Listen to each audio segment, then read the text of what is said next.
ಎಲ್ಲರಿಗೂ ನಮಸ್ಕಾರ. ನನ್ನ ಹೆಸರು ಛಾಯಾ ಅಂತ. ಒಂದು ಕಾಲೇಜಲ್ಲಿ ಕೆಮಿಸ್ಟ್ರಿ ಪ್ರೊಫೆಸರ್ ಆಗಿ ವರ್ಕ್ ಮಾಡ್ತಾ ಇದ್ದೀನಿ. ನನ್ನ ಇಂಟೆನ್ಷನ್ ಏನು ಈ ಚಾನೆಲ್ನ ಸ್ಟಾರ್ಟ್ ಮಾಡೋದಕ್ಕೆ ಅಂದರೆ ಸಾಧ್ಯ ಆದಷ್ಟು ಕೆಮಿಸ್ಟ್ರಿ ರಿಲೇಟೆಡ್ ಟಾಪಿಕ್ನ ಸಿಂಪಲಾಗಿ ಕನ್ನಡದಲ್ಲಿ ಹೇಳುವಂಥ ಪ್ರಯತ್ನ ಮಾಡ್ತಿದ್ದೀನಿ. ಕೆಮಿಸ್ಟ್ರಿ ಇಷ್ಟ ಇಲ್ದಿರೋರ್ಗೂ ಕೆಮಿಸ್ಟ್ರಿ ಕಡೆಗೆ ಸೆಳೆಯುವಂಥ ಪ್ರಯತ್ನ ನಾನು ನನ್ನ ಚಾನಲ್ ಮುಖಾಂತರ ಮಾಡ್ತಾಯಿದ್ದೀನಿ. ಸದ್ಯಕ್ಕೆ ನೀವೇನಾದರೂ ಕಾಂಪಿಟೇಟಿವ್ ಎಕ್ಸಾಮ್ಸ್ಗಳಿಗೆ ಪ್ರಿಪೇರ್ ಆಗ್ತಿದ್ರೆ, ಅದು ಟೀಚಿಂಗ್ ಪೋಸ್ಟ್ಗಾಗಿರ್ಬೋದು, KPSC, UPSC, SSC, staff selection commission ಆಗಿರ್ಬೋದು, ಬ್ಯಾಂಕಿಂಗ್ ಆಗಿರ್ಬೋದು, ಯಾವುದೇ ಒಂದು ಕಾಂಪಿಟೇಟಿವ್ ಎಕ್ಸಾಮ್ಗೆ ಹೋಗ್ತೀರಾ ಅಂದರೆ ಜನರಲ್ ಆ್ಯಪ್ಟಿಟ್ಯೂಡ್ ಟೆಸ್ಟ್ಗಳು ನಿಮಗೆ ಕೇಳ್ತಾರೆ.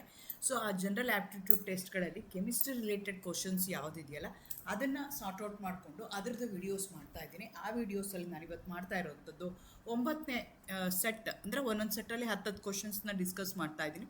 ಸಾಧ್ಯ ಆದದ್ದು ಒಂದೇ ಸಬ್ಜೆಕ್ಟ್ ಇರುವಂಥದ್ದನ್ನು ಪೂಲ್ ಮಾಡಿಕೊಂಡ್ರೆ ಈಸಿ ಆಗುತ್ತೆ, ಕಾನ್ಸೆಪ್ಟ್ ಫುಲ್ ಕ್ಲಿಯರ್ ಆಗಿಬಿಡುತ್ತೆ ಅಂತ ಆ ಥರ ಮಾಡ್ತಾ ಇದ್ದೀನಿ. ಇವತ್ತು ನಾನು ಮಾಡ್ತಾ ಇರೋವಂಥದ್ದು ಸೆಟ್ ನಂಬರ್ 9 ಅಂತ, ಅಂದರೆ 9ನೇ ವಿಡಿಯೋ ಈ ಸೀರೀಸನ್ನು ನಾನು ಅಪ್ಲೋಡ್ ಮಾಡ್ತಾ ಇರೋವಂಥದ್ದು. ಇವತ್ತಿನ ವಿಡಿಯೋದಲ್ಲಿ ರಿಲೇಟೆಡ್ ಟು ಕಾರ್ಬನ್ ಅಂದರೆ ಅದು ಒಂದು ಎಲಿಮೆಂಟ್ ಇದೆ ಪಿರಿಯಾಡಿಕ್ ಟೇಬಲ್ 118 ಎಲಿಮೆಂಟ್ ಇದೆ. ಅದರಲ್ಲಿ ಒಂದು ಎಲಿಮೆಂಟು ಕಾರ್ಬನ್ ಅಂತ ಹೇಳ್ತೀವಿ. Carbon has so many unique properties. Because of that we are going to study the carbon and their compounds as a separate branch of chemistry. ಅಂದರೆ ನೀವು ತೂಕ ಹಾಕ್ಕೊಂಡು ತಕ್ಕಡಿ ಹಿಡಿದು ಕಾರ್ಬನ್ನ ಆ್ಯಂಡ್ ದೇರ್ ಎಲಿಮೆಂಟ್ಸ್ನ, ಅಂದರೆ ಕಾರ್ಬನ್ದು ಮತ್ತು ಅದರದ್ದೆಲ್ಲ ಕಾಂಪೌಂಡ್ಸು, ಅದರದ್ದು ಡೆರಿವೇಟಿವ್ಸ್ ಏನಿದೆಯಲ್ಲ ಅದನ್ನೆಲ್ಲ ಒಂದು ಕಡೆಗೆ ಹಾಕಿ, ಇನ್ನು 117 ಎಲಿಮೆಂಟ್ದು ಅದರದ್ದು ಕಾಂಪೌಂಡ್ಸು ಎಲ್ಲ ಒಂದು ಕಡೆಗೆ ಹಾಕಿ ತೂಕ ಹಾಕಿದ್ರೂ ಕಾರ್ಬನ್ ಆ್ಯಂಡ್ ದೇರ್ ಕಾಂಪೌಂಡ್ಸ್ ಅಥವಾ ಹೈಡ್ರೋಕಾರ್ಬನ್ಸ್ ಅಂತ ಹೇಳ್ತೀವಿ, ಹೈಡ್ರೋಕಾರ್ಬನ್ಸ್ ಆ್ಯಂಡ್ ದೇರ್ ಡೆರಿವೇಟಿವ್ಸ್, ಅದು ಮ್ಯಾಕ್ಸಿಮಮ್ ಆಗುತ್ತೆ. ಅಂದರೆ ತೂಕ ಹಿಡಿದ್ರೆ ಆ ಕಡೆಗೆ ಜಾಸ್ತಿ ತಕ್ಕಡಿ ಹೋಗುತ್ತೆ. ಅಂದರೆ you are going to have a huge number of organic compounds which are made up of carbon. What is so special? What is the unique property of a carbon? Carbon has so many uniqueness. Because of that, we are going to study carbon chemistry as a separate branch of chemistry, which we are going to call it as organic chemistry. So ಆ ಸೀರೀಸ್ದು ಆ ವಿಡಿಯೋಸ್ನ ಇವತ್ತು upload ಮಾಡೋಣ ಅಂತ ಅಂದ್ಕೊಳ್ತಾ ಇದ್ದೀನಿ. Again welcome to Kenchaya. ನನ್ನ ಚಾನಲ್ಗೆ subscribe ಮಾಡಿ, ಶೇರ್ ಮಾಡಿ, ಸಪೋರ್ಟ್ ಮಾಡಿ. Which variety of coal is considered as highest quality because it contains the highest percentage of carbon? Peat, lignite, bituminous, anthracite ಅಂತ ಹೇಳ್ತಾ ಇದ್ದಾರೆ.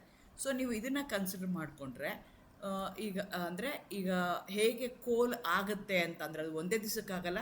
ಸೊ ಸುಮಾರು ವರ್ಷಗಳನ್ನ ತೊಗೊಳುತ್ತೆ ಅಂತ ಹೇಳ್ತಾರೆ. ಸೊ ನಮ್ಮದು ಏನು ಕೋಲ್ ಆಗಿಲ್ಲ, ಪೀಟ್ ಅಂತ ಏನಿರುತ್ತೆ ಅದು ಲೋಯೆಸ್ಟ್ ಲೆವೆಲಲ್ಲಿ ಇರುತ್ತೆ. ಆದರೆ ಭೂಮಿ ಒಳಗಡೆ ಎಷ್ಟೋ ವರ್ಷಗಳ ತನ್ನಷ್ಟಕ್ಕೆ ತಾನೇ ಅದು ವರ್ಕ್ ಆಗಿ ಅಂದರೆ ಡಿಗ್ರೇಡ್ ಆಗಿ ಅದೇನಾಗುತ್ತೆ ಅಂತಂದರೆ ಕೋಲಾಗಿ ಕನ್ವರ್ಟ್ ಆಗಿರುತ್ತೆ.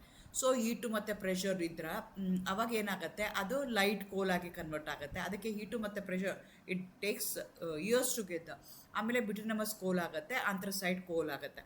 ಪೀಟ್ ಅಂತಂದರೆ ಅದು ಪೂರ್ತಿ ಇನ್ನೂ ಕರಗಿರೋದಿಲ್ಲ, ಆ ಥರ ಇರುತ್ತೆ.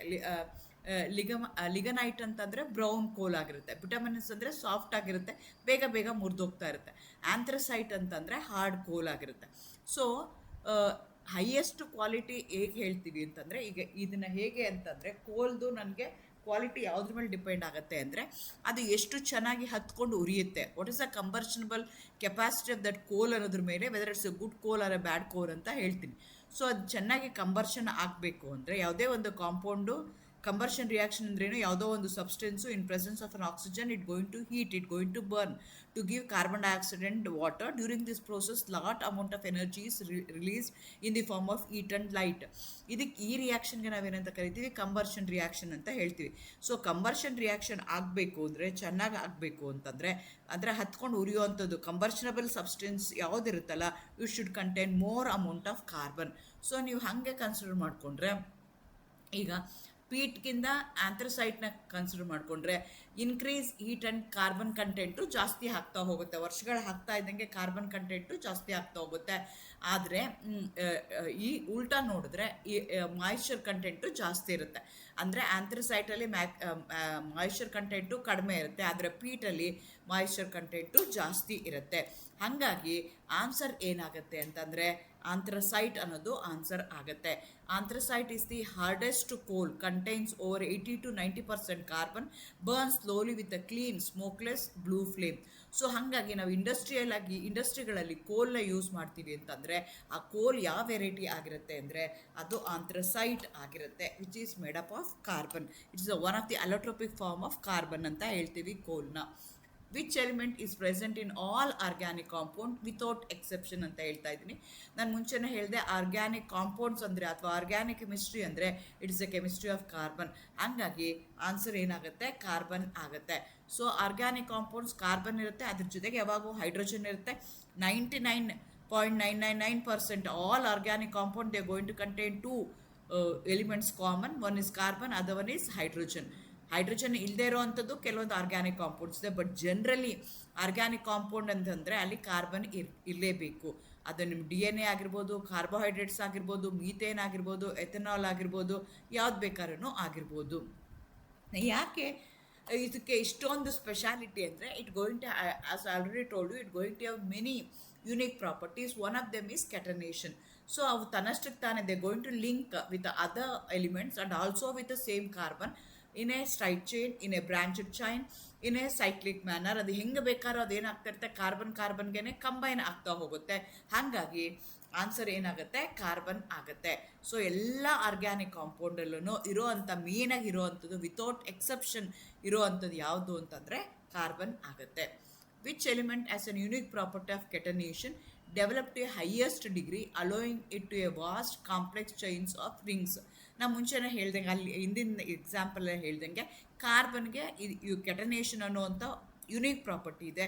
ಈ ಯುನೀಕ್ ಪ್ರಾಪರ್ಟಿ ಏನು ಅಂದರೆ it going to combine with any other element. It has a valency 4.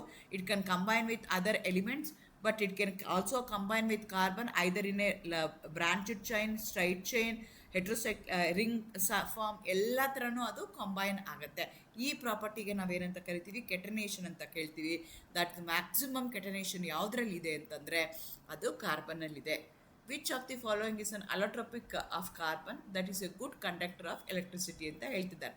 So ನಿಮಗೆ ಅಲೋಟ್ರೋಪಿಕ್ಸ್ ಆಫ್ ಕಾರ್ಬನ್ ಅಂದರೆ ಅದು ಗ್ರಾಫೈಟ್ ಆಗ್ಬೋದು, ಡೈಮಂಡ್ ಆಗ್ಬೋದು, ಕೋಲ್ ಆಗ್ಬೋದು. ಅದೇ ಥರ ಈಗ ನಾವು ನ್ಯಾನೋ ಪಾರ್ಟಿಕಲ್ಸ್ ಅಂತ ಕರಿತೀವಿ, ಅಥವಾ ಗ್ರಾಫೀನ್ ಅಂತ ಕರಿತೀವಿ, ಬುಕ್ಮನ್ ಫುಲ್ಲರೀನ್ ಅಂತ ಕರಿತೀವಿ, ನ್ಯಾನೋ ಟ್ಯೂಬ್ಸ್ ಅಂತ ಕರಿತೀವಿ. ಇದನ್ನೆಲ್ಲನೂ ನಾವೇನಂತ ಕರಿತೀವಿ, ಅಲೋಟ್ರೋಪಿಕ್ ಫಾರ್ಮ್ಸ್ ಆಫ್ ಕಾರ್ಬನ್ ಅಂತ ಹೇಳ್ತೀವಿ. ಈ ಎಲ್ಲದರಲ್ಲೂ ಇವೊಂದು ನಿಮಗೆ ಗೊತ್ತಿದೆ, ನಾನ್ ಮೆಟಲ್ಸು ಮೆಟಲ್ಸ್ ಅಂತಲೂ ಕ್ಲಾಸಿಫೈ ಮಾಡ್ತೀವಿ ಎಲಿಮೆಂಟ್ಸ್ನ. Carbon will come under non metals. Generally non metals ಏನಾಗಿರ್ತವೆ, they are very poor conductor of electricity. ಆದರೆ diamond is also a poor conductor of electricity. Whereas graphite ಏನಿದೆಯಲ್ಲ, because of its unique structure, because it going to have a free vacant electrons, thereby they can easily move. Conductor ಅಂತ ಯಾವಾಗ ಕರಿತೀವಿ ಅಂದರೆ they should have a capacity to allow the electricity to flow of electron. Free electrons movement ಆಗ್ತಾ ಇರಬೇಕು. ಅದಕ್ಕೆ ನಾವೇನಂತ ಕರಿತೀವಿ ಅಂತಂದರೆ ಗ್ರಾಫೈಟ್ ಅಂತ. ಗ್ರಾಫೈಟಲ್ಲಿ ಏನಾಗುತ್ತೆ, ಬಿಕಾಸ್ ಆಫ್ ಇಟ್ಸ್ ಸ್ಟ್ರಕ್ಚರ್ ಒಂದು ಫ್ರೀ ವೇಲೆನ್ಸಿ ಇರುತ್ತೆ. ವೇಲೆನ್ಸಿ ಆಫ್ ದಿ ಕಾರ್ಬನ್ 4 ಇದೆ. ಡೈಮಂಡಲ್ಲಿ ಏನಾಗುತ್ತೆ, 4 ಕಾರ್ಬನ್ಗೆ ಲಿಂಕ್ ಆಗಿರುತ್ತೆ. ಆದರೆ ಗ್ರಾಫೈಟಲ್ಲಿ ಏನಾಗುತ್ತೆ ಅಂದರೆ ಲೇಯರ್ ಬೈ ಲೇಯರ್ ಆಗಿರುತ್ತೆ. It going to link to 3 carbon atoms only.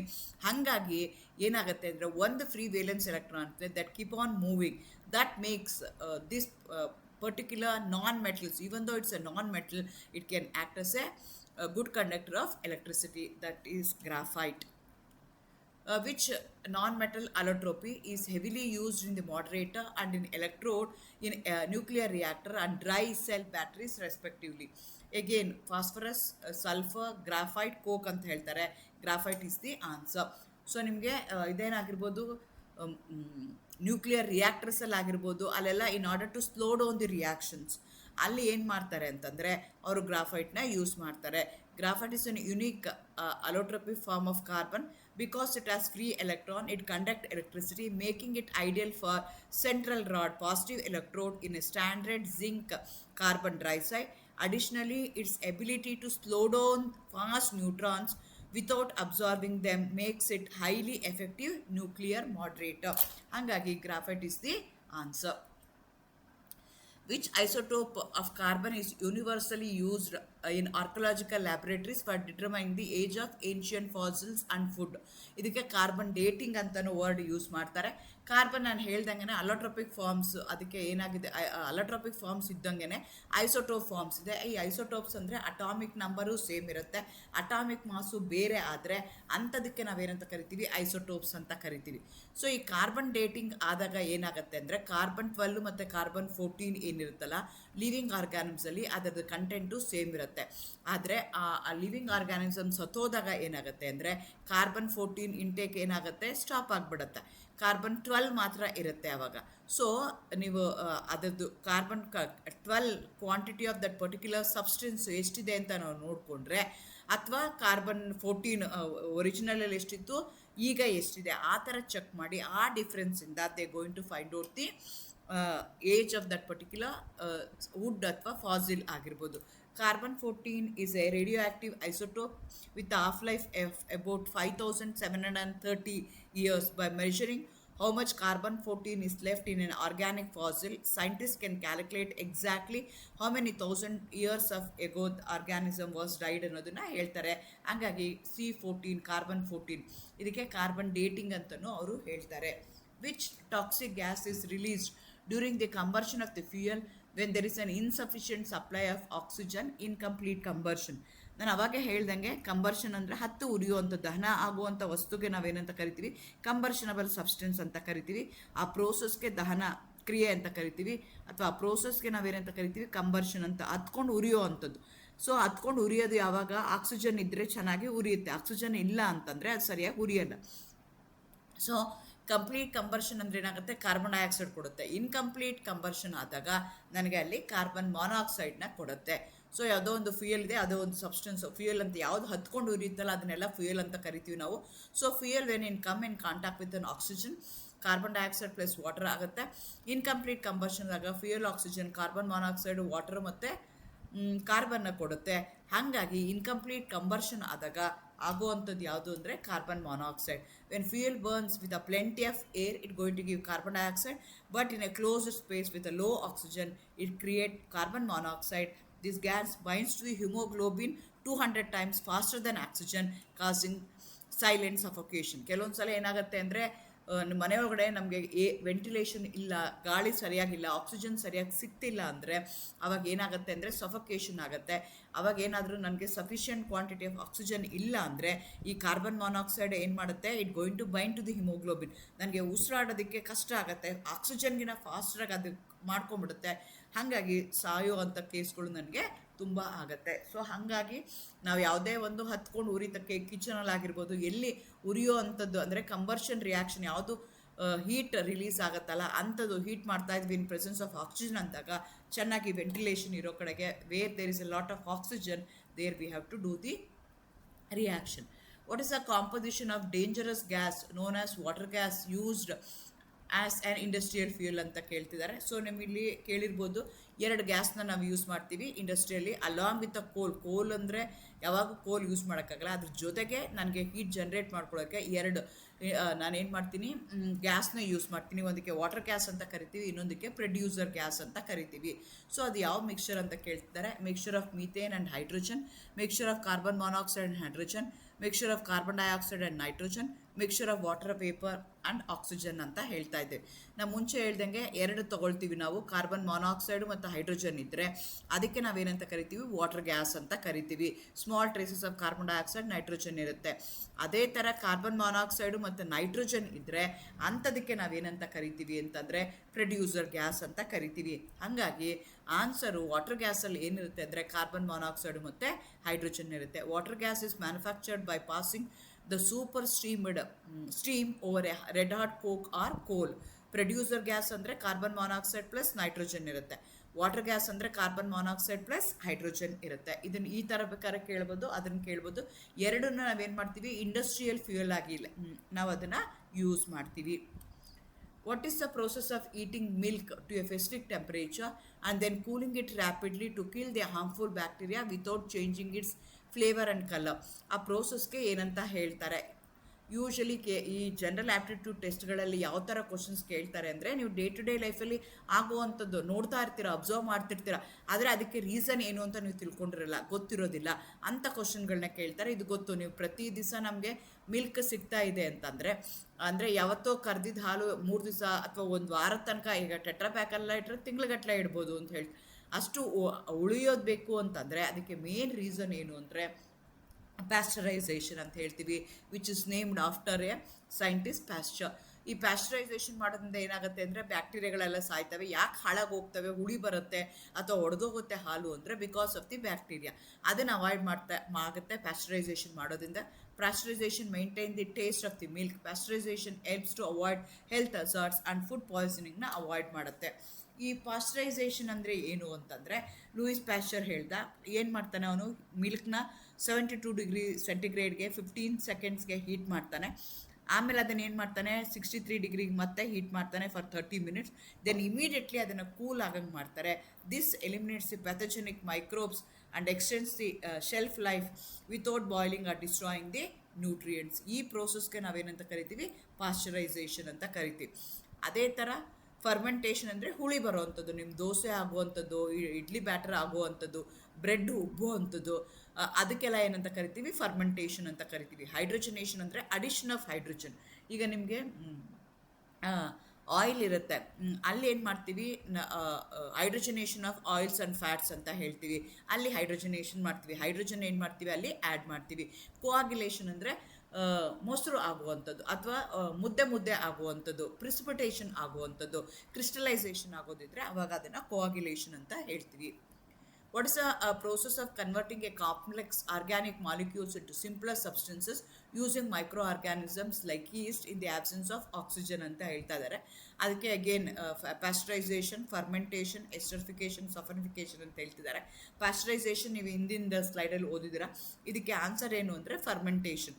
So ನಿಮ್ಮ ಸಬ್ಸ್ಟೆನ್ಸಲ್ಲಿ ಏನಾದರೂ ಶುಗರ್ ಕಂಟೆಂಟ್ ಇತ್ತು, ಕಾರ್ಬೋಹೈಡ್ರೇಟ್ಸ್ ಇತ್ತು ಅಂದರೆ ಅದು ಎಥೆನಾಲ್, ಅದೇನಾಗುತ್ತೆ, ಎಥೆನಾಲ್ ಮತ್ತು ಕಾರ್ಬನ್ ಡೈಆಕ್ಸೈಡ್ ಮತ್ತು ಎನರ್ಜಿಯಾಗಿ ರಿಲೀಸ್ ಆಗುತ್ತೆ.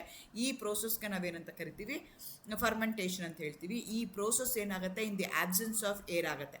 Fermentation is an anaerobic biological process. Aerobic, anaerobic ಅಂತ ಹೇಳ್ತೀವಿ. ಏರೋಬಿಕ್ ಅಂದರೆ ಇನ್ ಪ್ರೆಸೆನ್ಸ್ ಆಫ್ ಆಕ್ಸಿಜನ್ ಆದರೆ ಏರೋಬಿಕ್ ಅಂತೀವಿ.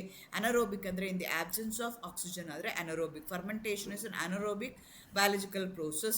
Yeast contains enzymes like zymase and invertase that break down the sugar, ಅದು ಗ್ಲುಕೋಸ್ ಆಗಿರ್ಬೋದು, ಫ್ರಕ್ಟೋಸ್ ಆಗಿರ್ಬೋದು, ಪಾಲಿಸ್ಯಾಕರೈಡ್ಸ್ ಆಗಿರ್ಬೋದು, into ethanol and carbon dioxide gas. This exact process to make bread rise or to brew the beverages, carbon dioxide release ಆಗುತ್ತೆ. ಹಾಗಾಗಿ ಹಿಟ್ಟದು ಹುಳಿ ಬರೋವಂಥದ್ದಾಗಿರ್ಬೋದು, ಮೊಸರು ಆಗುವಂಥದ್ದಾಗಿರ್ಬೋದು, ಇದು ಎಲ್ಲದಕ್ಕೂ ಈ ಪ್ರೋಸೆಸ್ಗೆ ನಾವೇನಂತ ಕರಿತೀವಿ, ಫರ್ಮೆಂಟೇಷನ್ ಅಂತ ಕರಿತೀವಿ. ವೈನ್ ಪ್ರಿಪ್ರೇಷನ್ ಆಗಿರ್ಬೋದು, ಇದೆಲ್ಲದಕ್ಕೂ ನಾವೇನಂತ ಕರಿತೀವಿ, ಫರ್ಮೆಂಟೇಷನ್ ಅಂತ ಕರಿತೀವಿ. ಸಫನಿಫಿಕೇಷನ್ ಅಂದರೆ ಫಾರ್ಮೇಷನ್ ಆಫ್ ಸೋಪ್ ಪ್ರಿಪ್ರೇಷನ್ ಮಾಡೋದಕ್ಕೆ ಸಫನಿಫಿಕೇಷನ್ನ ನಾವು ಯೂಸ್ ಮಾಡ್ತೀವಿ.